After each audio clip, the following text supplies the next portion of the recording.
ओम शांति। ईश्वर की चेतावनी। 5 ऐसी गलतियां जो आर्थिक विनाश लाती हैं। कभी आपने सोचा है कि कुछ लोग दिन रात मेहनत करते हैं, फिर भी उनके घर में हमेशा तंगी क्यों बनी रहती है? क्यों उनके हाथ में पैसा टिकता नहीं है और हर सपना, हर योजना अधूरी रह जाती है? क्या ये सिर्फ नसीब की बात है या इसके पीछे कोई और कारण छुपा है? देखिए, ईश्वर सिर्फ हमारी आत्मा को नहीं बल्कि जीवन की हर सच्चाई को उजागर करते हैं। भगवान हमें बताते हैं कि आर्थिक विनाश कोई संयोग नहीं होता। ये अक्सर ये अक्सर हमारे अपने निर्णयों, आदतों और जीवन शैली का फल होता है। भगवान ने हमें जीवन में बढ़ने, फलने, फूलने और आशीषित होने के लिए बुलाया है, लेकिन जब हम कुछ गंभीर गलतियां करते हैं, चाहे जानबूझकर या अनजाने में, तो हम खुद ही अपने अच्छे आशीषों वाले रास्ते को बंद कर देते हैं। आज हम जानेंगे ईश्वर की रोशनी में वो 5 गलतियां जो इंसान को आर्थिक विनाश की ओर ले जाती हैं। ये सिर्फ एक चेतावनी नहीं, भगवान की करुणा से भरी सीख है, ताकि हम सुधर सकें और फिर से आशीषों के सत्य के मार्ग पर लौट सकें। तो चलिए शुरू करते हैं। गलती नंबर 1, भगवान को प्रथम स्थान ना देना। याद रखना, हमारे शास्त्रों में भी लिखा है, पहले परमेश्वर को और उसकी धार्मिकता की खोज करो, तो ये सब चीज़ें अपने आप तुम्हें मिल जाएंगी। ज़्यादातर लोग सोचते हैं कि आर्थिक समस्या का कारण सिर्फ मेहनत की कमी है या गलत फैसले हैं, लेकिन वास्तविक सच्चाई तो ये है, जब हम ईश्वर को अपने जीवन में पहला स्थान नहीं देते हैं, तब हमारे आशीषों का स्रोत सूखने लगता है। हम अपनी योजनाओं में बिजनेस पहले रखते हैं, पैसा पहले रखते हैं, अपनी इच्छाएं पहले रखते हैं और ईश्वर को सबसे आखिरी में।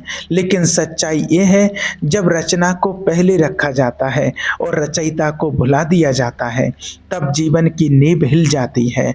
आप चाहे कितना भी कमा लें, अगर आपके फैसलों में ईश्वर नहीं है, तो वो पैसा कभी आपके पास टिकता नहीं। जैसे बालू पर बना घर कुछ समय आने पर ढह जाता है। भगवान को पहला स्थान देने का मतलब क्या है? हर दिन की शुरुआत भगवान की याद से, प्रार्थना से करें। अपनी कमाई में ईश्वर का हिस्सा अलग करें। अपने व्यवसाय और निवेश में भगवान की इच्छा पूछें।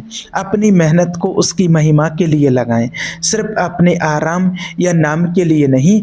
जब भगवान पहले आपके साथ होते हैं, तो बाकी सब चीज़ें आपके पीछे पीछे आती हैं। लेकिन जब हम पहले दौड़ते हैं और भगवान को पीछे छोड़ देते हैं, तो आर्थिक विनाश जरूर आता है। इसलिए याद रखें, आशीष वहीं से आती हैं जहां से आपने शुरुआत की थी, भगवान से। गलती नंबर 2, आलस और समय की बर्बादी। आर्थिक विनाश की एक बड़ी वजह है आलस। हम अक्सर सोचते हैं कि कल कर लेंगे, थोड़ा आराम कर लूं, अभी तो बहुत समय है। लेकिन धीरे धीरे यही आराम एक आदत बन जाता है और वही आदत हमें आर्थिक गड्ढे में धकेल देती है। याद रखना, आलसी व्यक्ति की आदत एक ऐसे इंसान जैसी होती है जो अपने ही हाथों से अपने भाग्य का दरवाजा बंद कर रहा है। समय की बर्बादी अवसरों को मार देती है। एक किसान अगर बोने के समय सोता रहे, तो फसल के समय भूखा ही रहेगा। सोचिए, क्या आप दिन का ज़्यादातर समय मोबाइल स्क्रॉल करने, बेवजह बातें करने या सिर्फ सोने में खर्च कर देते हैं? क्या आपके पास समय है, लेकिन आप उसे ईश्वर की याद या अपने विकास में नहीं लगाते? हर एक मिनट जो आप आलस में गंवाते हैं, वो आप अपने जीवन में दरार डालने का मौका देते हैं। तो इसका समाधान क्या है? हर समय उठकर प्रभु से पूछिए, आज आप मुझसे क्या चाहते हैं? समय की योजना बनाएं। छोटे छोटे लक्ष्य रखें और उन्हें पूरा करें। याद रखिए, मेहनत करने वाला व्यक्ति चाहे धीरे बढ़े, लेकिन अंत में सफलता उसी के कदम चूमती है, और जो समय बर्बाद करता है वो दौलत के आने से पहले ही उसका रास्ता खो देता है। गरीबी अचानक नहीं आती, वो धीरे धीरे आलस की चादर में लिपट कर डाकू की तरह आपके सपनों को लूट लेती है। गलती नंबर 3, गलत संगति और बुरे मार्गों पर चलना। आप लाख मेहनत कर लें, लाख प्लानिंग कर लें, लेकिन अगर आपकी संगति गलत लोगों से है तो आपकी आर्थिक तरक्की रुकना तय है। याद रखना, हमारे शास्त्र भी कहते हैं कि धन्य है वो मनुष्य आत्मा जो दुष्टों की युक्तियों पर नहीं चलते। दूसरे शब्दों में, जो उन लोगों के साथ नहीं चलता जिनका रास्ता पाप और छल से भरा है। अब सोचिए, अगर आप ऐसे लोगों के साथ उठते बैठते हैं जो जुआ, नशा, ठगी, झूठे, शॉर्टकट या हराम के पैसे की बात करते हैं, तो देर सवेर आप भी उसी रास्ते पर चल पड़ेंगे। और जब आप ईमानदारी छोड़ देते हैं तो भरोसे का पतन होता है, और जब भरोसा टूटता है तो पैसा और अवसर दोनों ही आपसे छिन जाते हैं। गलत संगति का असर क्या करता है? वो आपकी सोच को भ्रष्ट कर देता है, मेहनत की जगह शॉर्टकट सिखाती है, और अंत में आपको ऐसे फैसले लेने पर मजबूर करती है जो आपको आर्थिक विनाश के रास्ते पर ले जाते हैं। कितने लोग आज जेलों में हैं क्योंकि उन्होंने सिर्फ दोस्त की बात मान ली थी। कितने लोग दिवालिया हो गए हैं क्योंकि उन्होंने बुरे साथियों के बहकावे में आकर निवेश किया या पैसा लौटा दिया। एक बात हमेशा याद रखना, पवित्रता संगति से शुरू होती है और पतन भी। ये आप पर है कि आप किसे चुनते हैं, इसलिए सावधान रहें। गलत संगति सिर्फ आपकी आत्मा से नहीं, आपकी आर्थिक स्थिति को भी तबाह कर सकती है, और जो लोग बुरे मार्गों पर चलते हैं उनका अंत विनाश में होता है। ईश्वर हमेशा हमें यही चेतावनी देते हैं। तो अब सवाल उठता है, क्या आप अपनी संगति को बदलने के लिए तैयार हैं? क्योंकि जब संगति बदलेगी, सोच बदलेगी, और जब सोच बदलेगी तो आर्थिक हालात भी बदलेंगे। गलती नंबर 4, जल्द अमीर बनने की लालसा और लालच। आज के समय में हर कोई एक ही सपना देख रहा है, बस जल्दी से अमीर बन जाऊं। लेकिन भगवान हमें इस मानसिकता के बारे में साफ चेतावनी देते हैं। जो जल्द अमीर बनना चाहता है वो निर्दोष नहीं रहता। अब सोचिए, जब इंसान के अंदर लालच घर कर जाता है तो वो नैतिकता और ईमानदारी की सीढ़ियां छोड़ देता है। फिर चाहे वो घोटाला हो, जुआ हो, बेईमानी हो या दूसरों को धोखा देना, इंसान किसी भी रास्ते से पैसा कमाना चाहता है, और यहीं से शुरू होता है आर्थिक विनाश का रास्ता। जल्द अमीर बनने की लालसा आपको ऐसे फैसले लेने पर मजबूर कर देती है जो आपके जीवन की नींव हिला सकते हैं।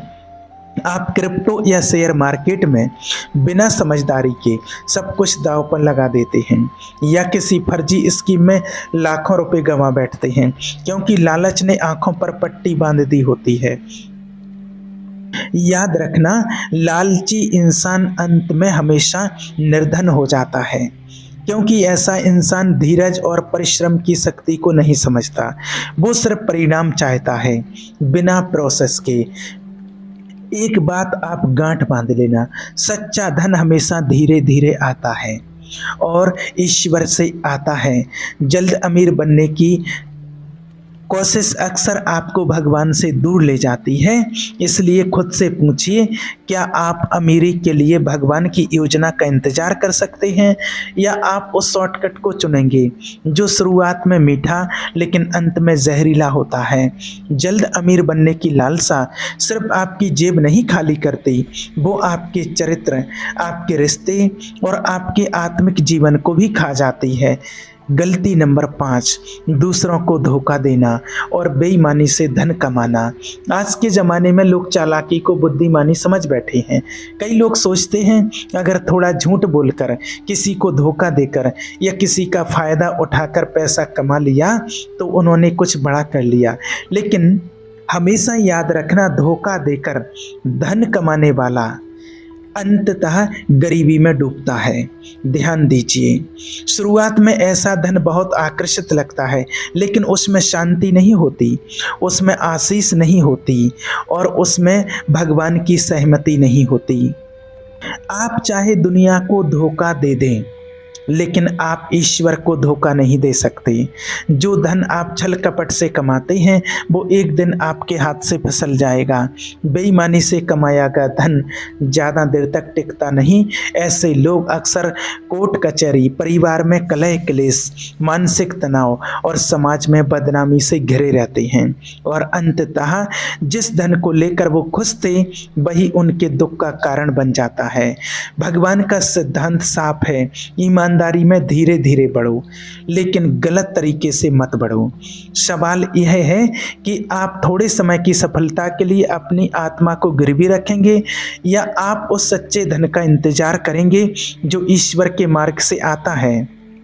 हमेशा याद रखिए, धोखा देकर पाई गई सफलता अंततः गरीबी, शर्मिंदगी और पछतावे में बदल जाती है, पर ईमानदारी से कमाया गया थोड़ा सा भी धन भगवान की आशीष के साथ आता है। याद रखना, पैसा बुरा नहीं है, लेकिन पैसा पाने की गलत राह हमारी आत्मा को खोखला कर सकती है। हम सब जीवन में सफलता चाहते हैं, समृद्धि चाहते हैं, लेकिन सवाल यह है किस कीमत पर। भगवान ने हमें बुलाया है सिर्फ अमीर बनने के लिए नहीं, बल्कि ईमानदारी और सत्य और विश्वास के साथ जीवन जीने के लिए। इन 5 गलतियों से बचना कोई आसान काम नहीं है, क्योंकि दुनिया हर दिन हमें इन जालों में फंसाने की कोशिश करती है। लेकिन याद रखिए, जब आप भगवान के साथ को अपना आधार बना लेते हैं तो वह खुद आपके लिए रास्ता बनाते हैं, दरवाजे खोलते हैं और वो आपको सिर्फ आर्थिक नहीं, आत्मिक आशीषों से भी भर देते हैं। इसलिए आज एक निर्णय लें कि आप सिर्फ धन नहीं बल्कि परमेश्वर की इच्छा को भी खोजेंगे। आज ही अगर ये वीडियो आपको अच्छा लगा हो, इन 5 सीखों से आपने कोई सीख ली हो, तो अभी आप कमेंट में लिखिए कि आज से सिर्फ धन नहीं, ईश्वर की इच्छा को भी खोजेंगे। आप सिर्फ अमीर नहीं बल्कि एक सच्चे और धर्मी और पवित्र इंसान बनेंगे, क्योंकि जब परमेश्वर भगवान आशीष देते हैं तो उसमें कोई दुख नहीं होता है, उसमें हमेशा सुख ही सुख होता है, क्योंकि भगवान कभी अपने बच्चों को दुख नहीं देते हैं, उनको सत्य के मार्ग पर ले जाते हैं। ओम शांति।